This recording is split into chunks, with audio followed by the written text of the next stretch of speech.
ಜಾತಿ ಜನಗಣತಿ ವರದಿ ಜಾರಿಗೆ ಕಾಂಗ್ರೆಸ್ನಲ್ಲೇ ವಿರೋಧ. ಸರ್ಕಾರದ ವಿರುದ್ಧ ಸಿಡಿದಿದ್ದ ಒಕ್ಕಲಿಗ ಲಿಂಗಾಯತ ಸಮುದಾಯ. ಇಂದಿನ ಸಂಪುಟ ಸಭೆಯಲ್ಲಿ ಜಾತಿ ಗಣತಿ ಬಗ್ಗೆ ಹೈ ವೋಲ್ಟೇಜ್ ಚರ್ಚೆ. ಇದೆಲ್ಲವನ್ನು ನೋಡೋಣ ಜಾತಿ ಚಟಾಪಟಿ ನ್ಯೂಸ್ ಟಾಪ್ನಲ್ಲಿ.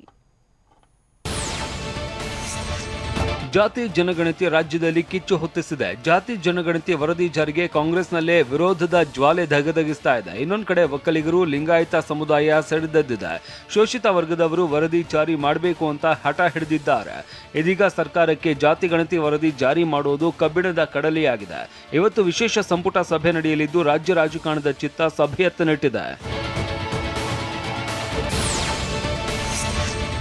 ಕಳೆದ 2 ದಶಕದಲ್ಲಿ ಹಿಂದೆಂದೂ ಕಾಣದಂತಹ ವಿಶೇಷ ಸಂಪುಟ ಸಭೆ ಇದಾಗಲಿದ್ದು, ಜಾತಿ ಗಣತಿ ವಿಚಾರವೇ ಇಂದಿನ ಸಭೆಯಲ್ಲಿ ಏಕೈಕ ಅಜೆಂಡಾ. ಹೀಗಾಗಿ ಇಂದಿನ ಸಂಪುಟ ಸಭೆ ಬಿಸಿಯಾಗಿರೋದ್ರಲ್ಲಿ ಅನುಮಾನವೇ ಇಲ್ಲ. ಇಂದಿನ ಸಭೆಯಲ್ಲಿ ಜಾತಿಗಳ ಅಂಕಿ ಸಂಖ್ಯೆಗಳ ಜೊತೆ ಅಂಗೀಕಾರದ ವಿಷಯದಲ್ಲೂ ದೊಡ್ಡ ಚರ್ಚೆ ನಡೆಯಲಿದೆ ಎಂಬ ಮಾಹಿತಿ ಲಭ್ಯವಾಗಿದೆ.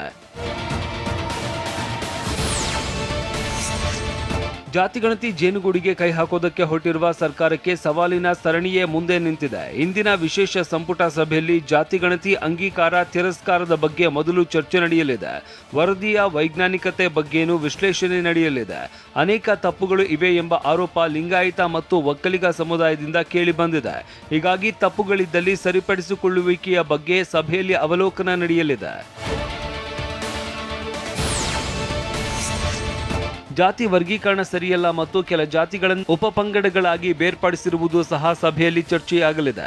ವಿಚಾರವಾಗಿ ಸದನ ಸಮಿತಿ ರಚಿಸುವಂತೆ ಒತ್ತಾಯ ಮಾಡುವುದಕ್ಕೆ ಕೆಲ ಸಚಿವರು ಸಿದ್ಧರಾಗಿದ್ದಾರೆ. ಸಂಪುಟ ಸಮಿತಿ ಆಯ್ಕೆ ಮುಕ್ತವಾಗಿಟ್ಟುಕೊಂಡು ವಿಷಯ ತಜ್ಞರ ಸಮಿತಿ ಮಾಡಿ ಅಧ್ಯಯನಕ್ಕೆ ಕಾಲಾವಕಾಶವನ್ನು ನೀಡುವುದಕ್ಕೆ ಸಭೆಯಲ್ಲಿ ಒತ್ತಾಯ ಮಾಡುವ ಸಾಧ್ಯತೆ ಇದೆ. ಇನ್ನು ವರದಿ ಅಂಗೀಕಾರವಾದರೆ 75% ಮೀಸಲಾತಿ ಹೆಚ್ಚಳವಾಗಲಿದೆ. ಏನಾದರೂ ಪ್ರಕರಣ ನ್ಯಾಯಾಲಯದ ಮೆಟ್ಟಿಲೇರಿದ್ರೆ ಕಾನೂನಿನ ಸಾಧಕ ಬಾಧಕಗಳ ಬಗ್ಗೆ ಚರ್ಚೆ ನಡೆಯಲಿದೆ. ಕಾಂಗ್ರೆಸ್ನಲ್ಲಿ ಕೆಲ ಶಾಸಕರೇ ಹಿಂದುಳಿದ ಸಮುದಾಯದ ವರ್ಗೀಕರಣದ ಬಗ್ಗೆ ತೀವ್ರ ಆಕ್ಷೇಪಣೆ ವ್ಯಕ್ತಪಡಿಸಿದ್ದಾರೆ. ಅದರಲ್ಲೂ ಪ್ರವರ್ಗ 2A ನಲ್ಲಿ 101 ಜಾತಿಗಳಿವೆ. ಆದರೆ ಕೇವಲ ಒಂದು ಸಮುದಾಯವನ್ನ ಅತಿ ಹಿಂದುಳಿದವರ ಪಟ್ಟಿಗೆ ಸೇರಿಸಿ 1B ಪ್ರವರ್ಗ ರಚಿಸಿ ವಿಶೇಷ ಸ್ಥಾನಮಾನ ಕೊಟ್ಟಿರೋದಕ್ಕೆ ತೀವ್ರ ಆಕ್ಷೇಪಣೆ ವ್ಯಕ್ತವಾಗಿದೆ. ಇದನ್ನೇ ಆಧಾರವಾಗಿಟ್ಟುಕೊಂಡು ಟ್ವೀಟ್ ಮಾಡಿರುವ ಕೇಂದ್ರ ಸಚಿವ HD ಕುಮಾರಸ್ವಾಮಿ ಅತಿ ಹೆಚ್ಚು ಬೆಣ್ಣೆ ತಿಂದವರು ಯಾರು ಅಂತ ಸಿದ್ದರಾಮಯ್ಯರನ್ನ ಪ್ರಶ್ನಿಸಿದ್ದಾರೆ. ರಾಜ್ಯದಲ್ಲಿ ಜಾತಿ ಗಣತಿ ವರದಿ ಬಗ್ಗೆ ಪರ ವಿರೋಧದ ಚರ್ಚೆ ಜೋರಾಗಿದೆ. ರಾಜಕೀಯ ನಾಯಕರ ಮಾತಿನ ಕದನ ಕೂಡ ಏರ್ಪಟ್ಟಿದೆ. ಇನ್ನೊಂದು ಕಡೆ ವರದಿಗೆ ಸಿಎಂ ಸಿದ್ದರಾಮಯ್ಯ ಟ್ವಿಸ್ಟ್ ಕೊಟ್ಟಿದ್ದಾರೆ. ಇದು ಜಾತಿ ಗಣತಿಯೇ ಅಲ್ಲ, ಇದು ಸಾಮಾಜಿಕ ಶೈಕ್ಷಣಿಕ ಸಮೀಕ್ಷೆ ಅಷ್ಟೇ ಅಂತ ಹೇಳಿದ್ದಾರೆ. ಅಲ್ಲದೆ ಸಚಿವ ಪ್ರಿಯಾಂಕ್ ಖರ್ಗೆ ಸಹ ಸಿಎಂ ಮಾತಿಗೆ ದನಿಗೂಡಿಸಿದ್ದಾರೆ. ಜಾತಿ ಗಣತಿ ಎಲ್ಲ ನಿಜ ಹೇಳಬೇಕು ಅಂದ್ರೆ socio economic survey.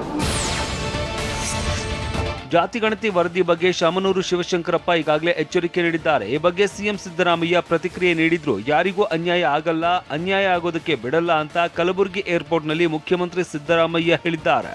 Socio economic survey ಯಾರಿಗೂ ಅನ್ಯಾಯ ಆಗಲ್ಲ, ಅನ್ಯಾಯ ಆಗಲಿಕ್ಕೆ ನಾವು ಬಿಡಲ್ಲ. ಜಾತಿ ಗಣತಿ ಬಗ್ಗೆ ಸಂಪುಟ ಸಭೆಯಲ್ಲಿ ಚರ್ಚೆ ಮಾಡುತ್ತೇವೆ, ಸಂಪುಟ ಸಭೆಯಲ್ಲಿ ಸುದೀರ್ಘವಾಗಿ ಚರ್ಚಿಸುತ್ತೇವೆ ಅಂತ ಕಲಬುರಗಿಯಲ್ಲಿ ಡಿಸಿಎಂ ಡಿಕೆ ಶಿವಕುಮಾರ್ ಹೇಳಿದ್ದಾರೆ.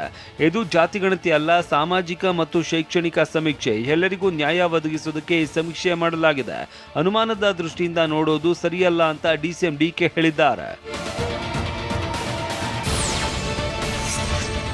ಜಾತಿ ಗಣತಿ ವಿರೋಧಿಸಿ ಕಾಂಗ್ರೆಸ್ನ 7 ಲಿಂಗಾಯತ ಸಚಿವರು ರಾಜೀನಾಮೆ ಕೊಡಬೇಕು ಅಂತ ಶಿವಗಂಗಾ ಬಸವರಾಜ್ ಆಗ್ರಹಿಸಿದ್ರು. ಇದಕ್ಕೆ ಸಿಎಂ ಸಿದ್ದರಾಮಯ್ಯ ಪ್ರತಿಕ್ರಿಯಿಸಿದ್ರು. ಶಿವಗಂಗಾ ಬಸವರಾಜ್ ಸಂಪುಟದ ಸಚಿವ ಅಲ್ಲ, ಈ ಬಗ್ಗೆ ಸಭೆ ಕರೆದಿದ್ದೇವೆ, ಈ ವಿಷಯದ ಬಗ್ಗೆ ಚರ್ಚಿಸುತ್ತೇವೆ ಅಂತ ಸಿಎಂ ಸಿದ್ದರಾಮಯ್ಯ ಹೇಳಿದ್ದಾರೆ.